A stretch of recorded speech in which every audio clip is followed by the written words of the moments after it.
You can change the lighting area over here.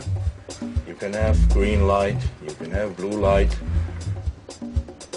Then there's the task of turning the sales department's dreams in the mock-up in Toulouse of showers and the like into reality.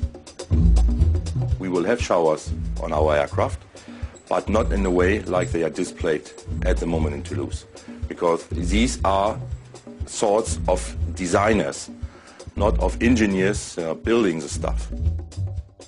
Even engineering something as simple as the overhead lockers is a challenge. Which is manually operated. The loading limitation of the bins are 50 kilos or 60 kilos. So you can imagine that if you have a stewardess or a passenger trying to move 50 kilo like this, they are not that strong, and it is a difficulty. Although the cabin doesn't need to be finished for the first flight, building and testing it is a process that will take several years.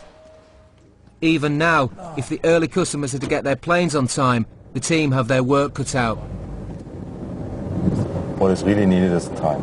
Time. By March 2004, the first set of wings are nearing completion in Broughton.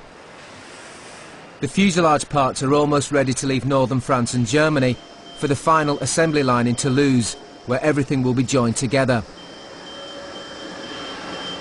Carrying such large objects thousands of miles is a major task in itself and requires one of the most complicated and expensive transportation systems ever devised. The parts will travel by road, river and the sea in a logistical dance that has to fit together perfectly and work first time. The fuselage, wings and tailplanes will be carried by ship from the factories in Germany, Britain, France and Spain, converging on the port of Pauillac near Bordeaux on the west coast of France. From there they'll be loaded onto barges that will carry them 59 miles up the River Garonne. But still the journey isn't over. A fleet of lorries will haul the parts by road the last 152 miles to the brand new factory in Toulouse. It's a highly complex scheme that's never been attempted before, and it starts in Hamburg on the 24th of March 2004 as the first finished fuselage sections of the giant airliner emerge into the light of day. The parts are carried on purpose-built radio-controlled self-powered low loaders. Each one has 96 wheels and can travel at a maximum speed of 6 miles per hour.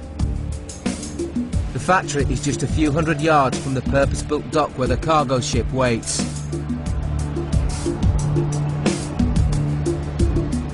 Now begins a 970-mile voyage through some of the busiest shipping lanes in the world to the west coast of France.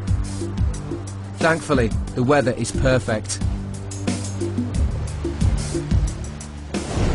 In Britain, a few days later, the wings begin their journey. For the UK team, it's a significant day. After the last 2 months of preparation, the previous 2 years of planning, we've actually got the moment now when the wing's going. So it's an exciting time, and it's what people here have looked for many, many months. Stage 1 of this 1,000-mile trip is to use another low loader to carry the wing a mile from the factory to the nearby River Dee, where a barge is waiting. On the way is a narrow bridge, and there'll be just inches to spare.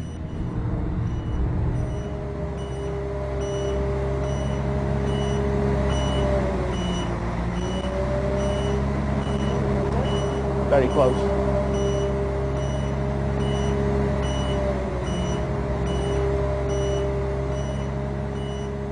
With the first obstacle behind them, the wing is ready to be loaded onto the barge. Now the dangerous tides on this treacherous stretch of river are the next hurdle to overcome. It's not to be messed with, this river. The tide's important because downstream there are 3 low bridges, and beyond them lie constantly shifting sandbanks. Sail when the tide is too high and the barge will hit the bridge. Wait for it to fall and they could easily run aground. It's a real balancing act as to where you get off the blocks and get under the bridge.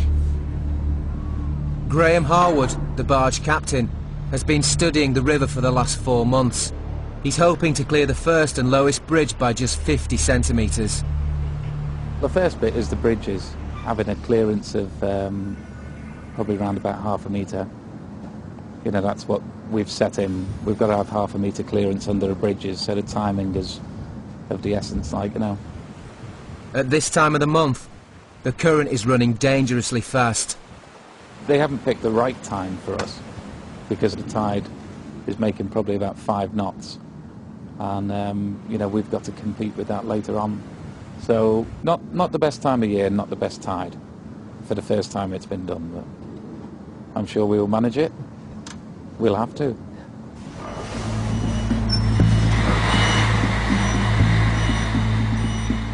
The wing is gently manoeuvred onto the barge and the low loader carefully retracted. It's time to put all the theory into practice.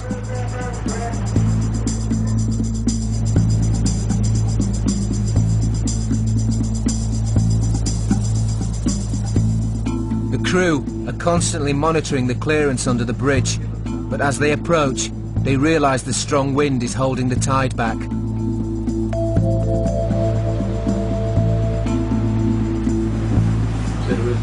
They might hit the bridge too soon, so Graham holds off for a few more seconds.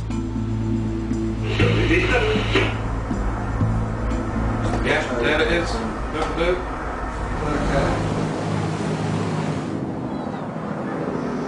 I thought it was ringing any taller than they say it is. Look now. Hey, I tell you what. That is nice. That is beautiful. Isn't that beautiful? Exactly 50 centimetres. Exactly.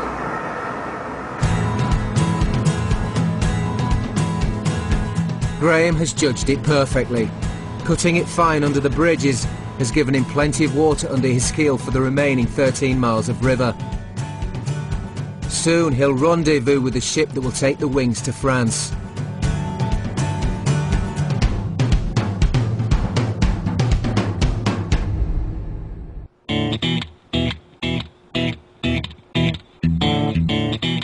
As the race to build the Airbus A380 gets underway, development continues all over the world. In Phoenix, Arizona, the aircraft's 16 escape slides are being made.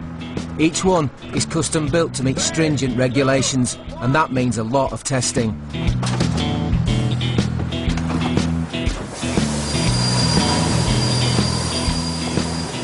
Each slide is designed on computer, and this is one of the most complex on the whole plane, the over-wing slide. Today it will be tested for real, a critical time for the engineers. This is a brand new slide. It's fresh out of our prototype department, and it's never been deployed, it's never been slid on, and the pressure is on.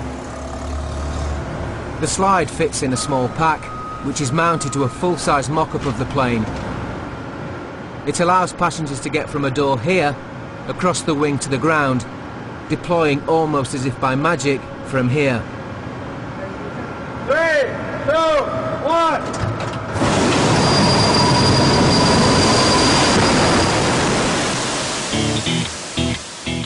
The regulations say that 850 passengers must be able to get out of the A380 in just 90 seconds. And the only way to prove the slide is up to the job is to use real human beings. 40 people will take part in the test, and the first step is to get everybody warmed up. Everybody does it! Let's go! Let's do it! Come on! Ted Oney, who'll be running the test, is wearing a rather special shirt. This is my lucky Hawaiian shirt, of course. Every time I want to run an evac, I wear this shirt. So when people in the plant see me in this shirt, they know we're running an evacuation test. The aim of the test is to show the slide can hold up to the weight of the evacuees and allow a safe but speedy exit in an emergency.